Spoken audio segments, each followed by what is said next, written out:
السلام عليكم ورحمة الله وبركاته. بسم الله الرحمن الرحيم. نحمده ونصلي على رسوله الكريم وعلى آله وصحبه أجمعين، أما بعد. فقد قال الله تبارك وتعالى في كلامه العزيز بعد أعوذ بالله من الشيطان الرجيم. بسم الله الرحمن الرحيم. وَلَقَدْ صَرَّفْنَا فِي هَذَا الْقُرْآنِ لِلنَّاسِ مِنْ كُلِّ مَثَلٍ وَكَانَ الْإِنسَانُ أَكْثَرَ شَيْءٍ جَدَلًا. وقال النبي عليه الصلاة والسلام الدين والنصيحة أو كما قال عليه الصلاة والسلام. கண்ணியத்துக்குரிய மேலான பெரியார்களே, சகோதரர்களே, அல்லாஹ்வின் நல்லடியார்களே, அகில இலங்கை ஜமிஅய்யத்துல் உலமா சபை கல்முனை கிளை நடாத்தும் இஃப்தார் சிந்தனையோடு இணைந்திருக்கிறோம்.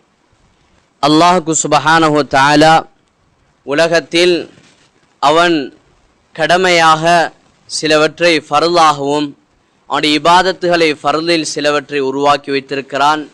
அந்த ஃபர்லில் உள்ள குறைபாடை நிவர்த்தி செய்வதற்காக வேண்டி மனிதனுக்குரிய ஒரு சந்தர்ப்பமாக சுன்னத்தான இபாதத்தை நின்று வைத்துள்ளான்.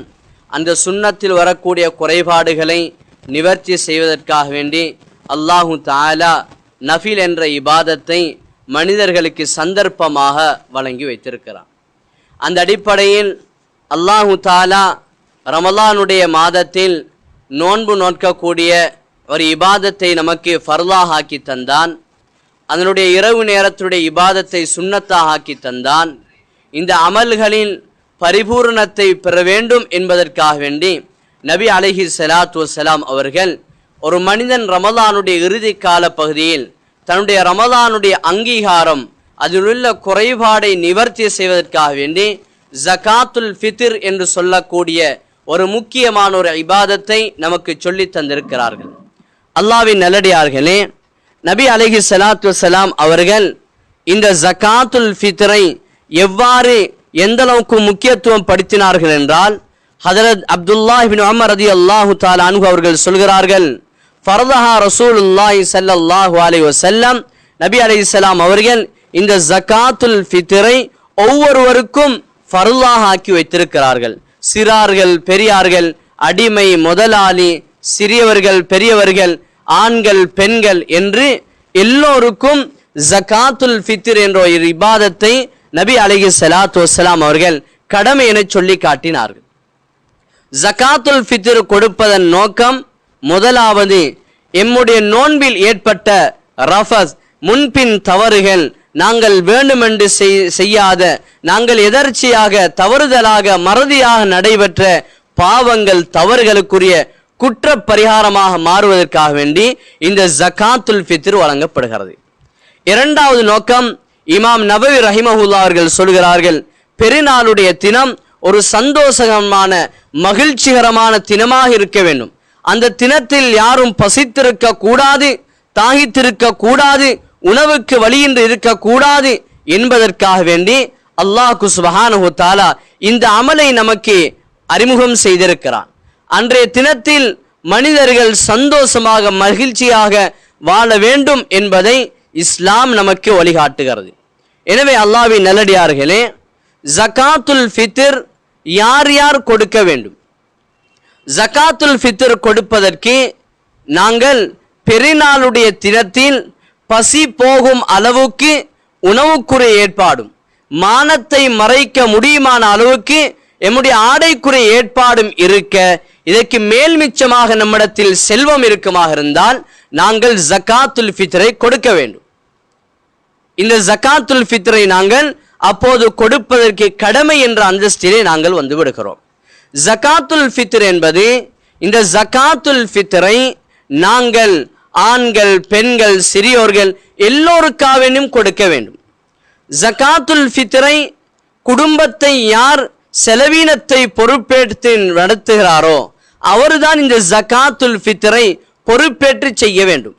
அவருடைய செலவீனத்துக்கு கீழால் மனைவி இருப்பாளாக இருந்தால், பிள்ளைகள் இருப்பார்களாக இருந்தால், சகோதரர்கள் இருப்பார்களாக இருந்தால், அதே போன்று அவருடைய தாய் தகப்பன் இருப்பார்களாக இருந்தால் அந்த ஜகாத்துல் ஃபித்ரை யார் அந்த குடும்பத்தை பராமரிக்கிறாரோ அந்த குடும்ப தலைவருக்கு அது கடமையாகும். மேலான சகோதரர்களே, மார்க்கம் எந்த அளவுக்கு பெண்களுடைய உரிமையை வழங்கி இருக்கிறது என்பதை ஜகாத்துல் ஃபித்ர் என்று சொல்லக்கூடிய பாடத்திலிருந்தே நாங்கள் படித்தாலே அதுவே மிகப்பெரிய ஒரு விடயமாக இருக்கும். மேலான சகோதரர்களே, மார்க்கம் இஸ்லாம் பெண்களுக்கு மிகப்பெரிய சுதந்திரத்தை வழங்கி இருக்கிறது. பெண்களை தலைக்கு மேலால் மார்க்கம் மதிக்க வேண்டும் என்பதை மார்க்க நமக்கு அறிவுறுத்துகிறது.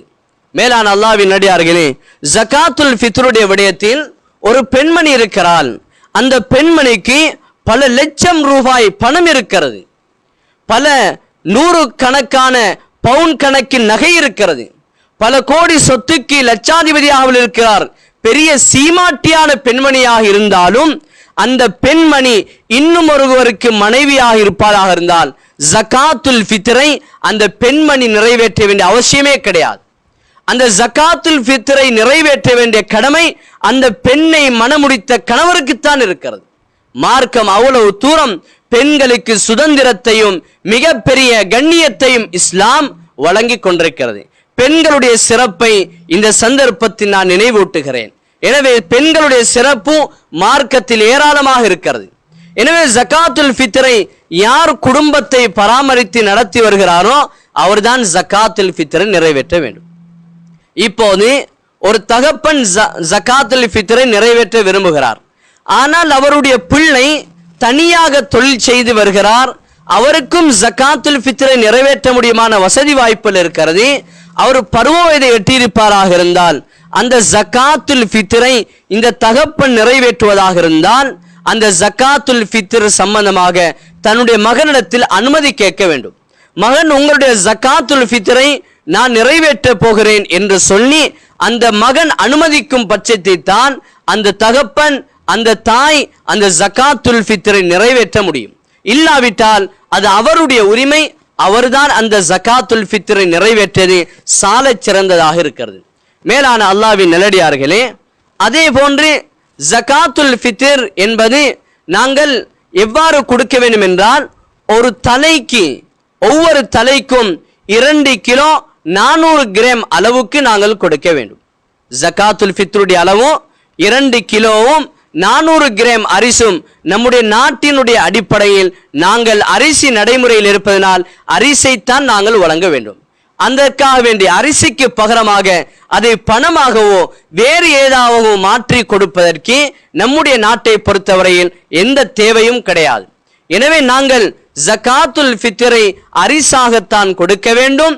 2 கிலோ 400 கிராம் என்ற அடிப்படையில் அவர்கள் ஒவ்வொருவருக்காக ஜகாத்துல் ஃபித்ரை கொடுக்க வேண்டும். ரமலானுடைய பெருநாளுடைய பிறை தென்படுவதற்கு ஒரு சில வினாடிகளுக்கு முன்னதாகத்தான் ஒரு பிள்ளை பிறந்ததென்றால் அந்த பிள்ளைக்குரிய ஜகாத்துல் ஃபித்ரை அந்த தாயும் தகப்பனும் நிறைவேற்ற வேண்டும். ஒருவர் பிறை தென்படும் வரைக்கும் அவர் உயிரோடு இருந்தார், பெருநாள் என்று அறிவித்ததற்கு பின்னால் அவர் மரணித்து விட்டார் என்றால் இவருக்கும் ஜகாத்துல் ஃபித்ரை நாங்கள் கொடுக்க வேண்டும். அவர் ஜனாசாவாக இருந்தாலும் அவருடைய பணத்திலிருந்து நாங்கள் ஜகாத்துல் ஃபித்ரை கொடுக்க வேண்டும் என்பதை இஸ்லாம் நமக்கு தெளிவாக சொல்லித் தருகிறது. மேலான அல்லாஹ்வின் நல்லடியார்களே, இன்று ஜகாத்துல் ஃபித்ருடைய இபாதத் சற்று பழையவர்களுக்கு ஒரு பயிற்சிக்கப்பட்ட ஒரு அமலாக இருந்தாலும் வளர்ந்து வரக்கூடிய எம் சார்ந்த வாலிப சகோதரர்களுக்கும் யுவதி பெண்களுக்கும் இதனுடைய ஆழம் அகலம் இதனை பற்றி அறிவு இன்று மங்கிக் கொண்டே இருக்கிறது. எனவே திருமணம் முடித்து கொடுத்திருந்தால் அந்த பெண் பிள்ளைகளுக்கும் அந்த சகோதரர்களுக்கும் தாயும் தகப்பனும் இதனை பற்றி வலியுறுத்த வேண்டும். நாங்கள் திருமணம் முடித்து வைத்த ஆண் சகோதரர்களாக பிள்ளைகளாக இருந்தால் அவர்களுக்கு சொல்ல வேண்டும், நீங்கள் உங்களுடைய ஜகாத்துல் ஃபித்ரை நீங்கள் உங்களுக்காக வேண்டியும் உங்களுடைய மனைவிக்காக வேண்டியும் உங்களுக்கென உள்ள பிள்ளைக்காக நிறைவேற்ற வேண்டும் என்று சொல்லி வைக்க வேண்டும். பெண் பிள்ளையாக இருந்தால் அந்த பெண் பிள்ளையிடம் நாங்கள் சொல்ல வேண்டும், உங்களுடைய கணவன் மூலம் இந்த ஜகாத்துல் ஃபித்ரை நிறைவேற்ற சொல்லி நாங்கள் அவர்களை ஆர்வமூட்ட வேண்டும். மேலான அல்லாஹ்வின் நல்லடியார்களே, அதே நேரம் ஒரு பிள்ளை ஒரு ஆண் பிள்ளைதான் தாய்க்கு தகப்பனுக்கு செலவழிப்பதற்கு கடமைப்பட்டவர்களாக இருக்கிறார்கள். சில சந்தர்ப்பத்தில் சில தாய் தகப்பன் ஆண் பிள்ளைகள் திருமணம் முடித்து சென்று விட்டால் அந்த தாயும் தகப்பனும் அந்த பெண் பிள்ளைகளுடைய தன்னுடைய மகள்மாருடைய வீட்டிலே இருக்கிறார்கள்.